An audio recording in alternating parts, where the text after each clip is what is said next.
ओले बरसाने वाला लड़का। अर्जुन का परिवार आज प्रीतमपुरा गांव में अपना सामान लेकर आया था। अर्जुन, घर के आसपास ही खेलना, ज्यादा दूर मत जाना। अगर इस गांव के लोगों को भी तुम्हारे बारे में पता चल गया तो फिर हमें गांव बदलना पड़ेगा। अर्जुन कभी कभी दुकान पर सामान लेने जाता तो गांव के लड़के उसे अजीब तरह से देखते, क्योंकि अर्जुन हमेशा काला चश्मा पहने रहता और सिर पर एक छाता लगाए रहता। गांव में लल्लन नाम का एक बदमाश लड़का रहता था। लल्लन को दूसरों को सताने में बहुत मजा आता था। यार, गांव में जो नया लड़का आया है ये हमेशा काला चश्मा और छाते के साथ रहता है। चक्कर क्या है? उसका नाम अर्जुन है। उसकी मम्मी ने मेरी मम्मी को बताया था कि उसकी आंखों में धूप से कुछ प्रॉब्लम है, इसलिए वो हमेशा चश्मा लगाया रहता है और छाता टांगे रहता है। कुछ भी हो, मुझे एक बार उसका चश्मा और छाता हटाना जरूर है। बहुत दिनों से कोई मजा नहीं किया। एक दिन जब अर्जुन दुकान से सामान लेकर लौट रहा था तो लल्लन चुपचाप एक पेड़ के ऊपर चढ़कर बैठ गया। जैसे ही अर्जुन पेड़ के नीचे से गुजरा, लल्लन ने ऊपर से उसका छाता खींच लिया। मेरा छाता वापस करो। कौन हो तुम? मेरा छाता क्यों ले लिया? मैं इस गांव का दादा हूँ। मेरी मर्जी के बिना यहाँ का एक पत्ता भी नहीं हिलता। मैं चाहता हूँ कि तुम एक दिन के लिए मुझे अपना चश्मा दे दो। नहीं, मैं अपना चश्मा तुम्हें नहीं दे सकता। तुम दे सकते हो या नहीं, मुझे इससे कोई मतलब नहीं। मैं इसे तुमसे लेकर ही रहूंगा। लल्लन अर्जुन का चश्मा छीनने पेड़ से नीचे कूदा, लेकिन अर्जुन वहाँ से भाग गया। लल्लन ने उसका पीछा किया। अर्जुन ने गांव का रास्ता नहीं देखा था। वह थोड़ी देर तक भागकर एक घर में जा घुसा। लल्लन नाम का एक लड़का मेरा चश्मा छीनना चाहता है। प्लीज मेरी मदद करो। तुम बक्से के पीछे छुप जाओ। लल्लन ने घर का दरवाजा खटखटाया।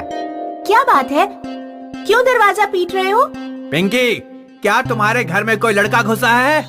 नहीं, जाओ यहाँ से।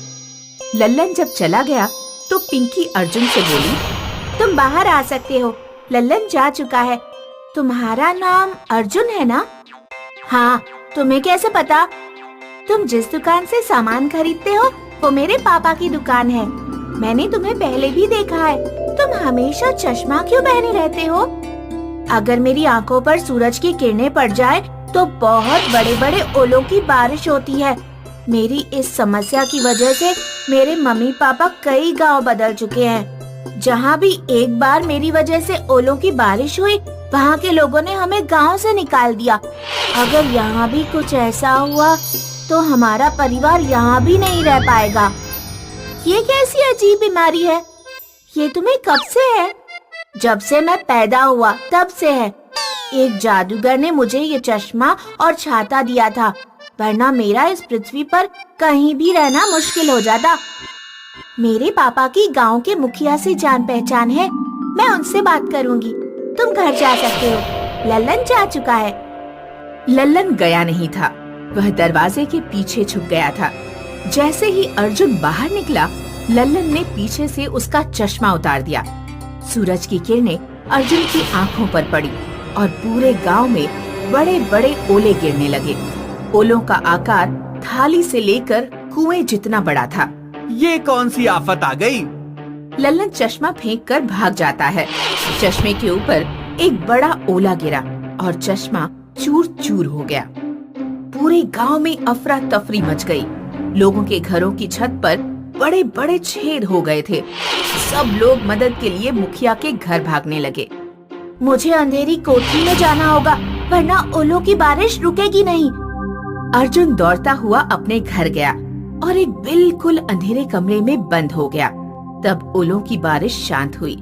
लल्लन ने गांव के मुखिया को बता दिया कि ये सब अर्जुन नाम के लड़के की वजह से हो रहा है। तभी पिंकी वहां पहुंची और पिंकी ने मुखिया से कहा, मुखिया जी, ये सब उस लड़के की वजह से नहीं, लल्लन की वजह से हो रहा है।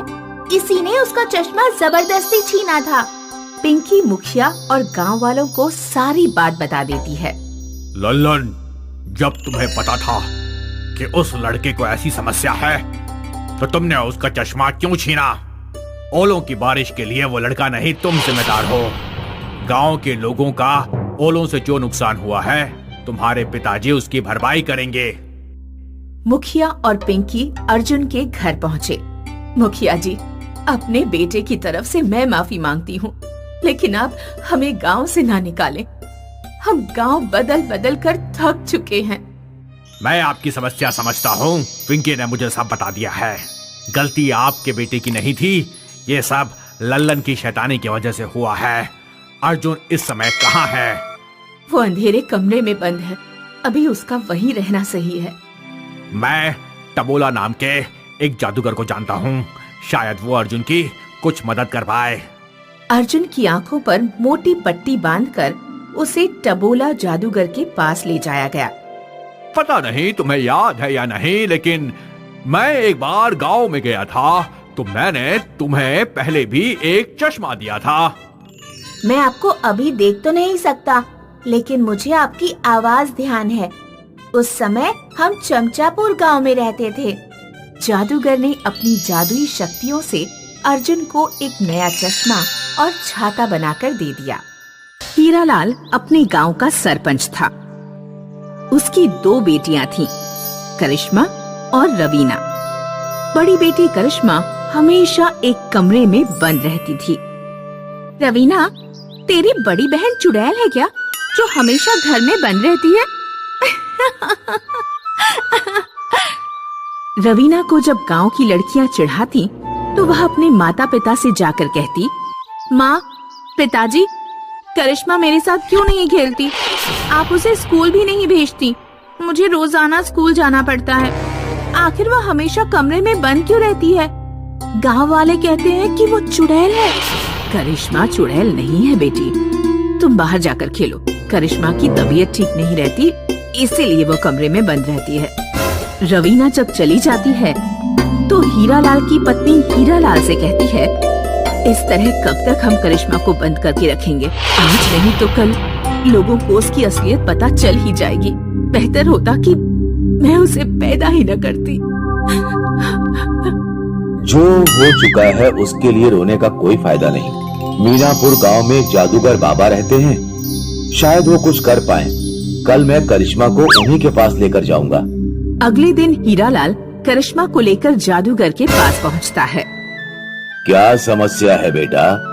इस लड़की के हाथ क्यों बांध रखे हैं? समस्या ये है बाबा जी कि ये लड़की जिस चीज को छूती है वो बर्फ बनकर जम जाती है। इसलिए डर के मारे हमें इसे कमरे में बंद करके रखना पड़ता है। गांव में इसने किसी इंसान को छू लिया तो वो बर्फ बन जाएगा। बेटा, मैं इसके हाथ तो ठीक नहीं कर सकता, लेकिन मैं तुम्हें एक जोड़ी दस्ताने देता हूँ। अपनी बेटी को ये दस्ताने पहना दो, ये जमेंगे नहीं। इन्हें पहनने के बाद ये घर से बाहर निकल सकती है। करिश्मा दस्ताने पाकर बहुत खुश हुई, क्योंकि अब वह किसी भी चीज को अपने हाथों से पकड़ सकती थी। बेटी, तुम बाहर घूम सकती हो, लेकिन अपना राज किसी को मत बताना, वरना लोग तुमसे डरकर भागेंगे, या हो सकता है कोई तुम्हारा गलत फायदा उठाने की कोशिश करे। करिश्मा अपनी छोटी बहन के साथ खेलने लगी। उसने बाजार जाकर घूमना फिरना भी शुरू कर दिया। कोई दस्तानों के बारे में पूछता तो वह कह देती कि हाथ गंदे ना हो, इसलिए दस्ताने पहनती है। सरपंच की बड़ी बेटी को बचपन से किसी ने नहीं देखा था। जब वह बाहर निकलने लगी तो लोग उसकी सुंदरता देखकर मंत्र मुग्ध रह गए हैं। वैसे गांव में भूरी की सुंदरता के चर्चे होते थे, लेकिन अब सब लोग करिश्मा के बारे में चर्चा करने लगे। सरपंच की बड़ी बेटी देखी, इतनी सुंदर लड़की तो मैंने अपने जीवन में नहीं देखी। अपने हाथों की सुंदरता को बनाए रखने के लिए दस्ताने पहनती है। भूरी को गांव के लोगों की बात सुनकर बहुत चिढ़ होने लगी। हाथों की सुंदरता के लिए दस्ताने पहनती है? कहीं ऐसा तो नहीं? हाथों की बदसूरती छिपाने के लिए दस्ताने पहनती हो? इसके दस्ताने तो मैं उतरवा कर रहूंगी। भूरी का जन्मदिन आने वाला था। वह अपने जन्मदिन की दावत देने करिश्मा के घर पहुंची। करिश्मा, कल रात मेरे जन्मदिन की पार्टी है, तुम जरूर आना। हाँ, तुम आओगी ना? देखो, मना मत करना प्लीज। ठीक है, मैं आऊंगी। रात में करिश्मा भूरी के घर पहुंची। भूरी ने केक में पहले से ही कुछ मिला दिया था। करिश्मा ने केक खाया तो वह बेहोश हो गई। जब उसे होश आया तो वह बिस्तर पर लेटी हुई थी और उसके दस्ताने गायब थे। मेरे दस्ताने कहाँ गए? करिश्मा दस्ताने ढूंढने के लिए रूम में रखी अलमारी खोलती है। जैसे ही वह अलमारी को छूती है, अलमारी जम जाती है। वह दरवाजों पर हाथ मारती है, दरवाजा बर्फ बनकर जम जाता है। करिश्मा खिड़की से कूदकर बाहर जाती है। कहीं तुम इसे तो नहीं ढूंढ रही हो? हाँ, मैं इन्हें ही ढूंढ रही हूँ। मेरे दस्ताने वापस करो। नहीं करूँगी, मेरे दस्ताने वापस करो, वरना मैं बहुत मुसीबत में पड़ जाऊंगी। नहीं दूंगी, तू ऐसे ही घर जा। करिश्मा अपने दस्ताने लेने के लिए हाथ आगे बढ़ाती है। भूरी अपने हाथ पीछे कर लेती है। करिश्मा के हाथ भूरी को छू लेते हैं। भूरी बर्फ बनकर जम जाती है। गांव की एक औरत यह सब देख रही थी। करिश्मा, ये तूने क्या किया? औरत चिल्लाने लगी। सुनो सुनो गांव वालों, करिश्मा चुड़ैल है, उसने भूरी को जमा दिया। करिश्मा को वहाँ से भागना पड़ता है। भागते भागते वह जंगल पार करके नदी किनारे पहुँच जाती है। वहाँ उसे एक लड़का मिलता है। क्या तुम्हें नदी पार करनी है? अगर तुम चाहो तो मेरी नाव में बैठ सकती हो। ठीक है, मैं तुम्हारी नाव में बैठ जाती हूँ, लेकिन मुझसे दूर रहना, क्योंकि मुझे एक अजीब बीमारी है। तुम क्या करते हो? मेरा नाम बबलू है। मैं शहर से बर्फ लेकर आता हूँ और गांव में बेचता हूँ। तुम्हें क्या बीमारी है? मैं जिस भी चीज को छूती हूँ वह बर्फ बन जाती है। अच्छा, तो ये बात है। खैर, तुम्हें इस बीमारी को अभिशाप नहीं समझना चाहिए।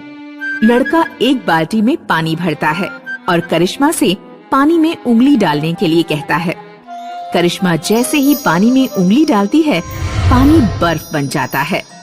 यदि तुम चाहो तो तुम मुझसे विवाह कर सकती हो।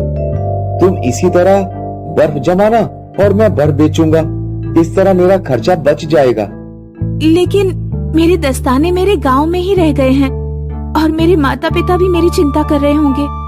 तुम चिंता मत करो, तुम एक पत्र लिख दो, मैं वो तुम्हारे माता पिता तक पहुंचा दूंगा और तुम्हारे दस्ताने तुम्हारे गांव से वापस ले आऊंगा।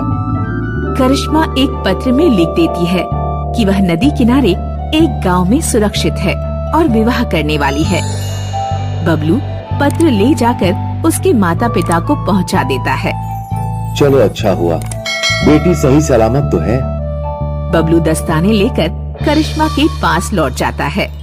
करिश्मा और बबलू विवाह कर लेते हैं और खुशी खुशी अपना जीवन बिताने लगते हैं। हाय, मैं हूँ शाइनी। अगर आप मुझे ऐसे ही देखना चाहते हैं तो इस वीडियो को जरूर शेयर करें और हाँ, इस चैनल को भी सब्सक्राइब करना ना भूलें।